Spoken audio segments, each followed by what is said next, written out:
Hello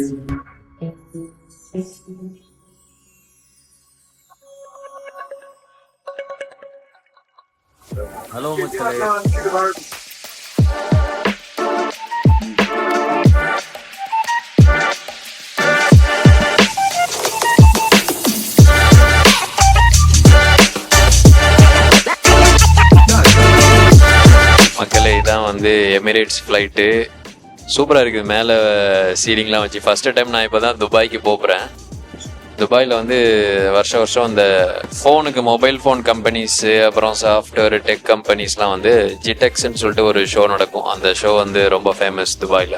அந்த ஷோக்கு தான் என் ஆஃபீஸ் சார்பாக கிளம்பிட்டிக்கிறேன். சரி, அப்படி விலாகையும் நம்ம ரொம்ப நாள் பிரேக் விட்டாச்சு, அதை அப்படியே ஸ்டார்ட் பண்ணிடலாம் அப்படின்னு சொல்லிட்டு ஆயிடுச்சு. ரொம்ப நேரம் நான் தான் ஃப்ளைட்டுக்கு கடைசியாக அறக்க பறக்க வந்தேன். இல்லைன்னா அந்த ஏர்போர்ட்டில் உள்ள நடப்புகள்லாம் உங்களுக்கு கொஞ்சம் காட்டிக்கலாம்.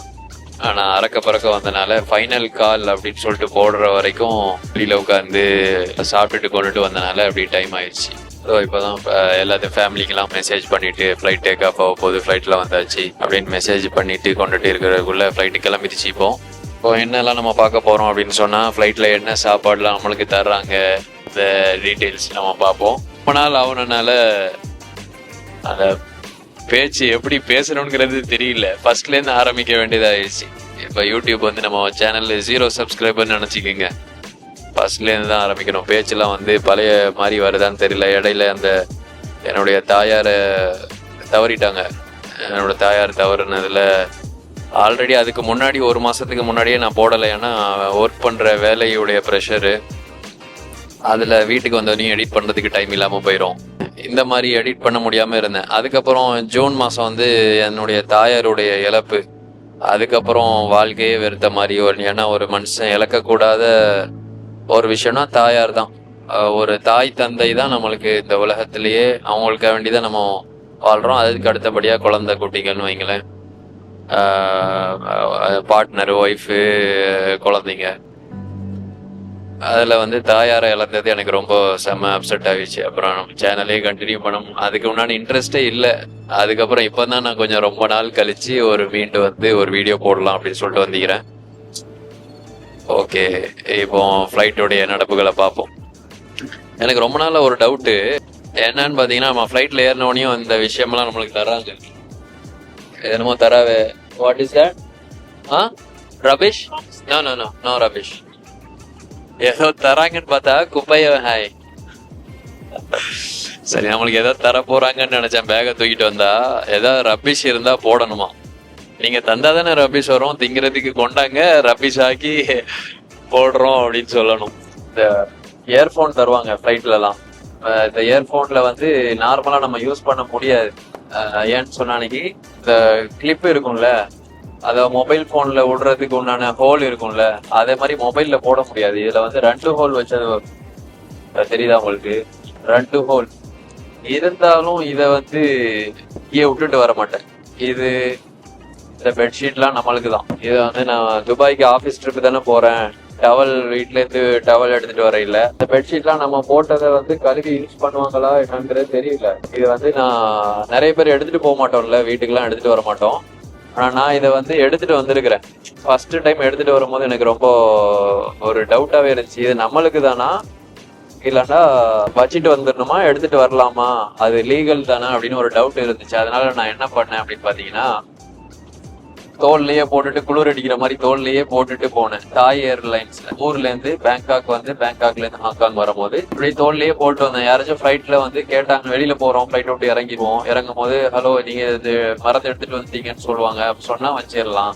அப்போ என்னன்னு பாத்தீங்கன்னா யாருமே ஒன்றும் சொல்ல இல்லை. அப்புறம் அந்த செக்யூரிட்டி செக் பண்ணுவாங்கல்ல, பேக் எடுக்கிறது, அவன் அந்த பிளாங்கெட்டை கலட்டுங்கன்னு சொன்னான். அப்போ மட்டும் எனக்கு வந்து டவுட் வந்துச்சு, ஆஹா பிளாங்கெட்டை வந்து எடுத்துட்டு வந்தது தான் சொல்றானோ அப்படின்னு சொல்லிட்டு பார்த்தா, பிளாங்கெட்டை கலட்டி சும்மா நார்மல் செக்கிங், பிளாங்கெட்ல ஏதாவது இருக்குதான்னு ஸ்கேன் பண்ணி செக் பண்ணுவாங்க, அதுக்கு தான் சொல்லியிருக்கிறாரு.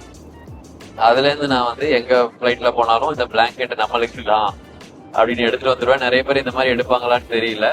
முன்னாடிலாம் நான் கதை நிறைய கேள்விப்பட்டிருக்கேன். ஃபிளைட்ல இந்த டாய்லெட்ல வந்து ஸ்ப்ரே எல்லாம், பெர்ஃப்யூம்லாம் வைப்பாங்கல்ல, அதெல்லாம் வந்து எல்லாம் நம்ம ஆட்கள்லாம் எடுத்துட்டு வருவாங்களாம். அதனால இப்ப அவன் என்ன பண்ணுவான்னா, டாய்லெட்ல எப்பவுமே பெர்ஃப்யூம் இருக்கும்.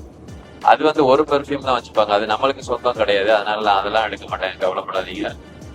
அது வந்து இப்போ என்ன பண்ணுவாங்கன்னா மூடியை திறந்து வச்சுப்பாங்க. சில சிலைக்கு இருக்கு பசங்க, மூடியை திறந்தாலும் எடுக்கிற கூட்டம்லாம் இருக்குது. ஆனா அது நம்மளுக்கு சொந்தமானது கிடையாது. ஏன்னா எல்லாத்துக்கும் சேர்த்து ஃபிளைட்டை வந்து நாரடிச்சிடக்கூடாதுங்கிறதுக்கு ஒரு பெர்ஃபியூம் டாய்லெட்டுக்குள்ள வச்சுப்பான். அது வந்து பொது உடைமை, ஓகேவா? அதுல நம்ம கை வைக்க கூடாது. இது நம்மளுக்கு சொந்தமான ஐட்டங்களை இப்போ நான் எடுத்துட்டு போகிறேன்.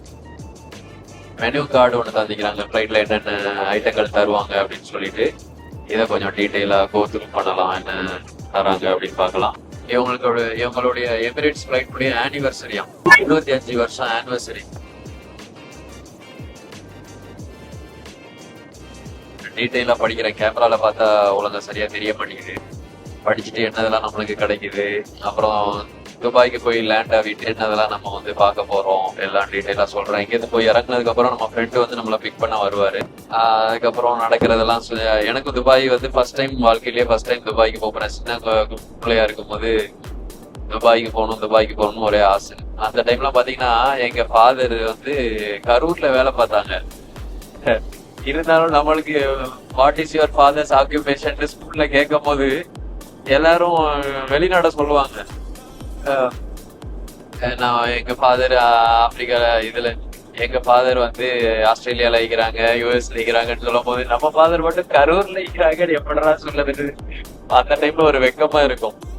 ஏன்னா ஊர்ல இருந்து சம்பாதிக்கிறது பெரிய விஷயம். அந்த டைம்ல அது தெரியாது.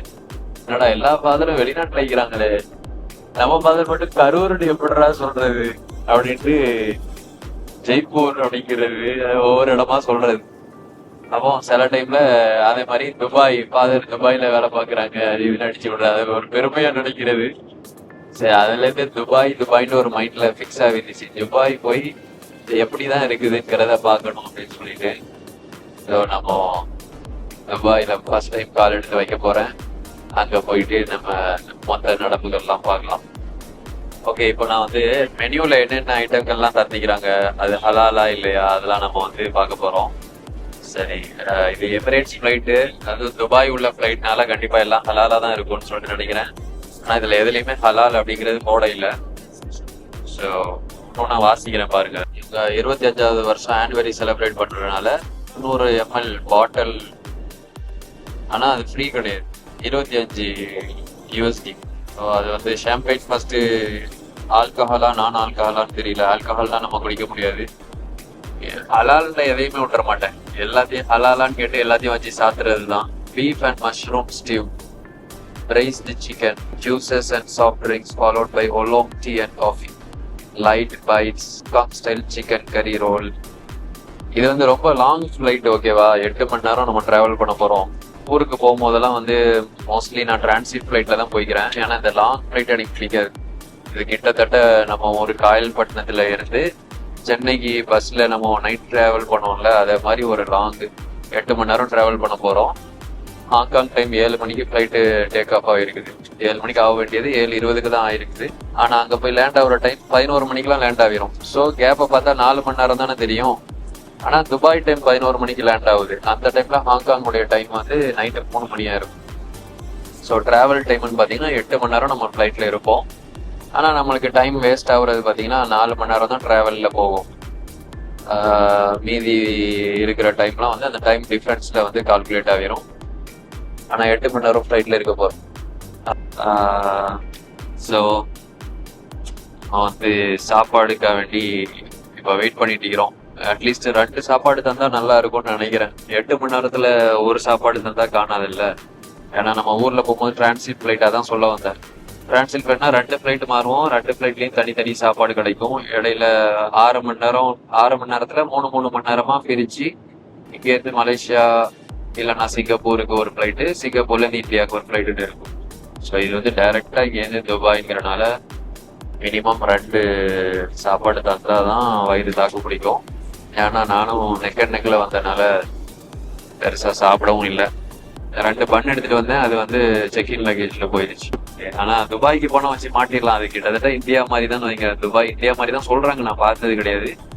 போயிட்டு துபாயில நம்ம தெரிஞ்ச கடைகள், நிறைய மொபைல் கடைகள்லாம் இருக்கும், எங்க வாங்கினா சீப்பா இருக்கும், அந்த மாதிரி டீடைல்ஸ் உங்களுக்கு வந்து கொஞ்சம் எனக்கே தெரியாது.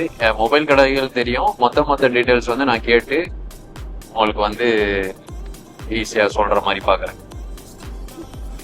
இப்போ கொஞ்ச நேரம் பொழுதுபோக்குக்காக வேண்டி டிவி பார்க்க போறோம். டிவியில என்னதெல்லாம் வருது அப்படின்னு பார்க்கலாம். இவங்க தந்த எமிரேட்ஸ் ஹெட்செட் இதுதான். 2 பின் இருக்குதா? காதுல விளங்குது. நான் நினைக்கிறேன் பைலட் பேசுறது தான் விளங்குதுன்னு நினைக்கிறேன். என்ன பேசுறாரு, என்னதுன்னு தெரியல.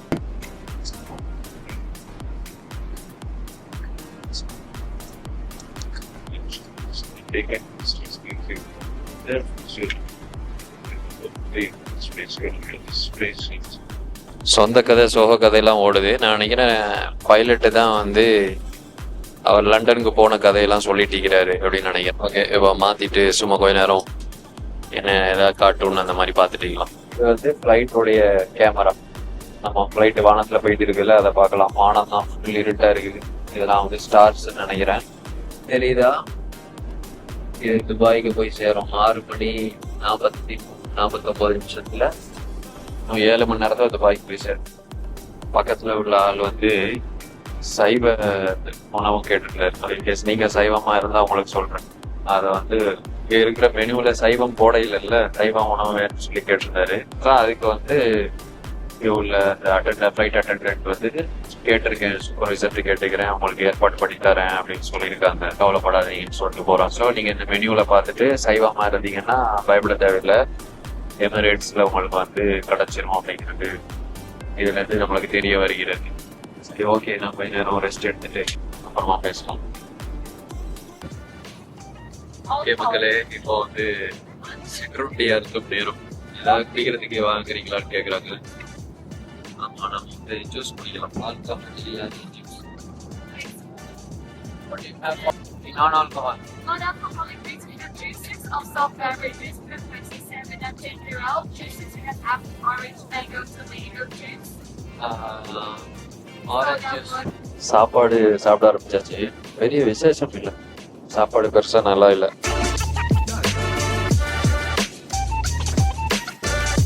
மஷ்ரூம் பீஃப், பொட்டேட்டோவை வந்து ஸ்மாஷ் பண்ணி வச்சிருக்கேன்.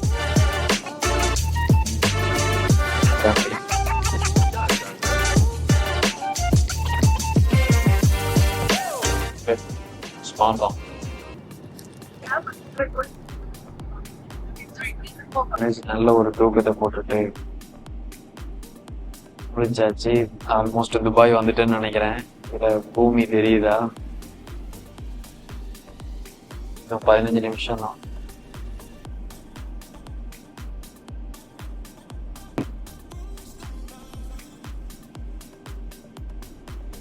எப்பவும் விண்டோ சீட் வாங்கினா கரெக்டா அந்த ரெக்கை வந்து ஃபுல்லா மறைச்சிடும். இந்த தடவை தான் ஓரளவுக்கு பரவாயில்ல, ரெக்கை மறைக்காம இருக்கு. நம்ம பியூட்டிஃபுல் ஆகிது. கீழே பாருங்க, கிளாஸ் கொஞ்சம் அழுக்காய்க்கிறதுனால அப்படி தெரியுது. பில்டிங்லாம் சும்மா மினுங்குது. புரிஜ் கலீஃபா தெரியுதா? புரிஜ் கலீஃபா மினுங்குறாப்புல. துபாய் வேற லெவல்ல இருக்குது. ஓகே, இறங்கி பார்த்துருவோம்.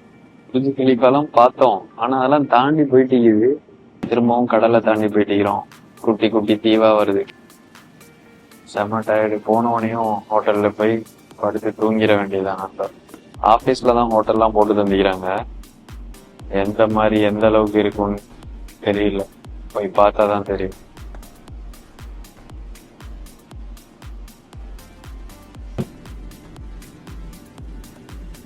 இப்ப லேண்ட் ஆக போறோம். கொஞ்சம் கரடு முரடை ஓட்டுறாங்கன்னு வைங்க, லேண்ட் ஆக போகுதுன்னு அர்த்தம். அந்த டைம்ல தான் இந்த மாதிரி குழுங்கும். மொத்த டைம்ல எல்லாம் குழுக்காது.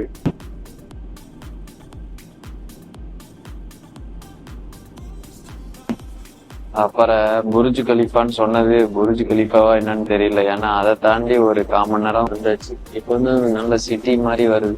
வேற நாடு உள்ள ஏதோ ஒரு பில்டிங் பண்ணும். அழகான பள்ளிவாசல் ஒன்று, பச்சை கலர்.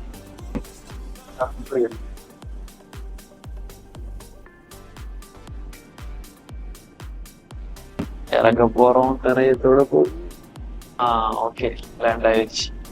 லேண்ட் ஆகும் போதும் டேக் ஆஃப் ஆகும் போது மட்டும் கொஞ்சம் எனக்கு வந்து வயிற்ற கலக்கும்.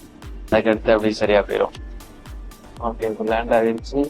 ஒய்ஃபை கனெக்ட் பண்ணிட்டு ஃப்ரெண்டுக்கு அடிச்சு கூப்பிட்டா வந்துடுவாரு கார் எடுத்துட்டு. பக்கத்துலேயே இன்னொரு ஃப்ளைட்டு போகுதுப்பா.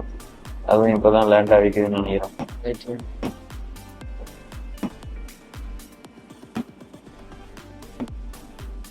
தேவையில்லாத விஷயம்லாம் நிறைய சொல்லியாச்சு. இந்த ஹேண்ட் கேரியை வந்து எல்லாரும் மேலே தான் வைப்பாங்க. ஸோ அந்த மாதிரி ஒவ்வொரு இதுக்கு மேலேயும் இந்த இது இருக்குதுல்ல, அதை அப்படி திறந்தா அதுக்குள்ளே தான் வந்து லக்கேஜ்லாம் வச்சுக்கலாம். ஸோ இந்த மாதிரி லக்கேஜ் வைக்கும் போது லாங் ஃப்ளைட்டில் என்ன பண்ணுவாங்க, சில பேர் திருடுறதுக்குன்னே வராங்களாம்.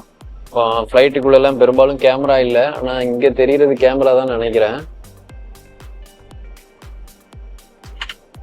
இது கேமராவாக தான் இருக்கும்னு எனக்கு தோணுது. ஆனால் ரீசெண்டாக தான் நான் கேள்விப்படுறேன், நிறைய பேர் வந்துட்டு என் சரௌண்டிங்ஸ்லேயே 2 பேர் வந்து தொலைச்சிருக்காங்க. ஒரு ஆள் ஸ்டூடெண்ட்டாக வந்திருக்கிறாரு, இப்போ தான் ஹாங்காங்கே படிக்கணும்னு சொல்லிட்டு ஸ்டூடெண்ட் விசாவில் வந்திருக்கிறாரு. அவர் வந்து மேலே லக்கேஜ் வச்சுருக்காரு. அவரை லக்கேஜை எடுத்துகிட்டு போய் எப்படின்னா இப்படி கையை விட்டு திருட மாட்டாங்க, லக்கேஜை எடுத்துகிட்டே போய் அவங்க சீட்டில் வந்து தாராளமாக உட்காந்துட்டு அதுக்கப்புறம் பொறுமையாக அந்த பேக்கில் அலசி பார்க்குறது. அவங்க ஃப்ளைட் அட்டெண்டன்ட் நைட் எல்லாரும் தூங்கிடுவாங்க, ஃப்ளைட் அட்டெண்டன்ட்டு அங்கே உட்காந்துருப்பாங்க முன்னாடி. ஆனால் அவங்களுக்கு என்ன நினைப்பாங்க, சரி அவன் லக்கேஜ் தான் அவன் எடுக்கிறான் போலன்னு நினச்சிக்கிடுவாங்க. கடைசியில் தான் கேமராவும் இல்லாதனால அது வந்து பிடிக்கவே முடியாது. இதே மாதிரி 2 பேர் வந்து எனக்கு தெரிஞ்சவங்க இப்போ சொல்லும் போது 2 பேர் சொன்னாங்க. அதுக்கப்புறம் கேட்கும் போது எனக்கு அப்படி நடந்திருக்குன்னு பல பேர் சொல்ல ஆரம்பிச்சிட்டாங்க. ஸோ இதை வந்து உங்களுக்கு சொல்லணும்னு நினச்சேன். அதனால நான் என்ன பண்ணுவேன்னா, மெயினாக அந்த காசு, வேல்யூபிள் ஐட்டம், லேப்டாப்பு அது மாதிரிலாம் இருந்துச்சுன்னா அந்த எடுத்துகிட்டு வந்து சீட்டுக்கு கீழே இந்த மாதிரி வச்சிட வேண்டியதுதான். இப்போ சீட்டுக்கு கீழே இந்த மாதிரி வச்சு தள்ளிடணும். ஏன்னா ஃப்ளைட்டு டேக் ஆஃப் ஆகும் போது, லேண்ட் ஆகும் போதெல்லாம் வந்துட்டு கையில் வச்சிக்க விட மாட்டாங்க. ஏன்னா ஏதாவது அசம்பாவிதம் நடந்தால் ஃபஸ்ட்டு இது தான் எல்லாத்துட்ட தலையிலையும் போய் அடிக்கும். ஸோ இப்படி வச்சு சீட்டுக்கு அடியில் தள்ளணும், இதான் வந்து ப்ரொசீஜர். அதனால் எப்போவுமே இந்த மாதிரி வேல்யூபிள் ஐட்டத்தை பக்கத்துலேயே வச்சுக்கிட்டா நல்லது. ஸோ அதுக்காக இந்த மாதிரி வேல்யூபிள் ஐட்டத்தை பக்கத்துலேயே வச்சுக்கிட்டா நல்லது. இது மெயினாக இப்போ ரீசெண்டாக நடக்கிறனால இதை வந்து சொல்லிட்டேன், கொஞ்சம் அலர்ட்டாக இருங்க. இப்படி தான் இருக்கும். சில விஷயம் ரொம்ப டீட்டெயிலாக சொல்கிறதுக்கு காரணம் வந்து சில பேர் ஃப்ளைட் ஏறி இருக்க மாட்டாங்கல்ல, அவங்களுக்காக வேண்டி. இப்போ நானே பெருசாலாம் நிறைய தடவைலாம் போகல, ஒரு 10 தடவைக்குள்ளே தான் போயிருப்பேன்னு நினைக்கிறேன். ஃப்ரீக்வெண்ட் ட்ராவலர்ஸ்லாம் பார்த்துட்டு என்னடா ரொம்ப டீட்டெயிலாக சொல்கிறான்னு நினைப்பாங்க. புதுசாக யாரும் போயிருக்க மாட்டாங்க, பல தடவை போன ஆட்கள் தான் இப்போ வந்து இந்த மாதிரி கேஷ் விஷயங்கள்லாம் ஏமாந்தது. ஏன்னா அது இப்போ ரீசெண்டாக நடக்குது. சில பேர் இதுக்குன்னே ட்ராவல் பண்ணுறாங்க, ஏன்னா ஃப்ளைட்டில் கேமரா இருக்காது, யாரும் மாட்ட மாட்டாங்க அப்படிங்கிறது தெரியும். அதுக்கப்புறம் இறங்கிட்டு முதலால வெளியில் ஓடிடுவாங்க. எப்பவும் கேஷை உடனே நம்ம செக் பண்ண மாட்டோம்ல, பேக் இருக்குதான்னு செக் பண்ணுவாங்க. அந்த பேக்குக்குள்ளே கேஷ்லாம் கரெக்டாக இருக்குதான்னு நிறைய பேர் செக் பண்ண மாட்டோம். அதுதான் இவங்களுக்கு ஒரு பெரிய அட்வான்டேஜ். சரி, இப்போ எல்லாரும் எவ்வளோ க்யூவில் நின்றுட்டு இருக்காங்க வெளியில் போகிறதுக்கு. இந்த ஸ்ப்ரே பாட்டில் விஷயம் சொன்னேன்ல, உள்ள டாய்லெட்டுக்கு போனேன். அந்த டைம்ல எல்லாரும் தூங்கிட்டு இருந்தனால நான் இவரை தாண்டி போகணும், அதனால கேமராவை எடுத்துட்டு போல. உள்ளக்க போய் பார்த்தேன், அந்த பெர்ஃப்யூமை இப்போம்லாம் லாக் போட்டு வச்சுக்கிறாங்க. நான் வந்து அது வந்து பொது உடைமை, யாரும் எடுக்கக்கூடாதுன்னு சொன்னாங்கல்ல, மூடியை திறந்து வச்சிருப்பாங்கன்னு தான் சொன்னேன். மூடியும் இல்லை, ப்ளஸ் அதை வந்து ஒரு கண்ணாடி பாக்ஸ்குள்ளே வச்சு லாக் போட்டு வச்சுக்கிறாங்க. அப்போதான் யாரும் எடுத்துகிட்டு போக மாட்டாங்கன்னு சொல்லிட்டு அந்த மாதிரி சேஃப்டி பண்ணி வச்சுருக்காங்க. அதை உங்களுக்கு காட்டணும்னு நினச்சேன். 2வது தடவை டாய்லெட்டுக்கு போக முடியல. ஒரே இந்த பக்கத்தில் உள்ள ஆட்களை நான் இந்த விண்டோ சீட்னால இவங்களெல்லாம் தள்ளிட்டு தான் நான் வந்து கிளம்ப சொல்லிட்டு தான் நான் போனோம். சில டிஸ்டர்ப் பண்ண விரும்பல, அவங்களும் நல்லா தூங்கிட்டு இருந்தாங்க. லாங் ஃப்ளைட்டு நான் அதை காட்டிப்பேன். எப்படியும் ரிட்டர்ன் வர சொல்ல நம்ம அதை வந்து பார்த்துடலாம், ஸ்ப்ரே எப்படி வச்சுக்கிறாங்கன்ட்டு. இப்போ வந்துட்டு இந்த இது பிளாங்கெட்டு அதை என்ன பண்ணாங்க, எல்லாத்துட்டையும் வந்து இந்த குப்பைவாளி மாதிரி கொண்டு வந்து எல்லாத்தையும் பிளாங்கெட்டை வாங்கிட்டாங்க இடையில. நான் மட்டும் இப்படி போட்டுட்டு இப்படி போத்திட்டு இருக்கிற மாதிரி நடிச்சனால என்கிட்ட வாங்க இல்லை. ஆனால் இந்த பிளாங்கெட்டை இப்போ போட்டுட்டு தான் அப்படி போப்புறேன். இதை வந்து அவங்க வந்து இவங்க மறந்துட்டீங்களா, ஏதாவது ஒன்று கேட்டால் கழட்டி கொடுத்துடலாம், ஒன்றும் கேட்கலண்டா இது வந்து நம்மளுக்கு தான் எல்லாத்துக்கும் காட்டுறது. இப்போ எனக்கு தேவைப்பட இல்லை பெருசா, ஆனால் இது வந்து நம்மளுக்கா இல்லையா, நம்மளது தானா இல்லையாங்கிறது தான் இப்போ வந்து நம்ம டெஸ்ட் பண்ண போகிறோம். நம்மளதுன்னா நம்ம தாராளமாக எடுத்துகிட்டு போக வேண்டியதானே. அது விடுறதும் விட்டுட்டு போகாததும் நம்ம விருப்பம். ஆனால் நிறைய பேர் நம்ம தெரியாமையே விட்டுட்டு போயிட்டு இருக்கிறோம்ல, அதை மெயினா டெஸ்ட் பண்ணி காட்டுறதுக்காக வேண்டிதான். இது நம்மளுக்கு உரிமையானதா, ஏர்லைன்ஸ்க்கு உரிமையானதான்ட்டு என்ன பணயமா வச்சு உங்களுக்கு வந்து டெஸ்ட் பண்ணி காட்ட போறேன். ஸோ இந்த மாதிரி ஒரு ரிஸ்க் எடுத்து பண்ணுறதுக்காக வேண்டி தயவு செய்து லைக்கு, சப்ஸ்கிரைப்லாம் பண்ணுங்க, கமெண்ட்ஸ் போடுங்க. வேற என்னதெல்லாம் உங்களுக்கு வந்து ஹாங்காங் சம்மந்தமாக என்னதெல்லாம் காட்டலாம், என்னதெல்லாம் நான் வந்து ஹாங்காங் சம்மந்தமாக எதெல்லாம் நான் வந்து சொல்லலாம், எதெல்லாம் உங்களுக்கு பார்க்கணுன்னு ஆசையாக இருக்குது, அந்த டீட்டெயில்ஸ்லாம் சொல்லுங்கள். அதுக்கேற்ற மாதிரி இப்போ எடிட்டிங் டீம் வச்சு ஃபுல் ஃப்ளெட்ஜாக எனக்கு சொந்தமாக பண்ண முடியல, ஆனால் டீம் வச்சு பண்ணலாம் அப்படின்னு சொல்லிட்டு ஒரு ஐடியாவில் இருக்கிறேன். ஸோ நீங்களும் உங்களுக்கு ஏற்ற மாதிரி என்ன மாதிரி பண்ணலாம், வாரத்தில் எத்தனை வீடியோ போடலாம் அப்படிங்கிற ஒரு ஐடியா வந்து தெரிஞ்சால் சொல்லுங்கள். எனக்கு தான் ஒருத்தி நிற்கிறா தெரியுதா, ஃபஸ்ட்டு அவள் பிடிக்கிறாவான்னு பார்ப்போம். தேங்க்யூன்னு சொல்கிற மாதிரி நம்மளுக்கும் தேங்க்யூன்னு சொல்லி அனுப்புனாங்கன்னா ஓகேன்னு அர்த்தம்.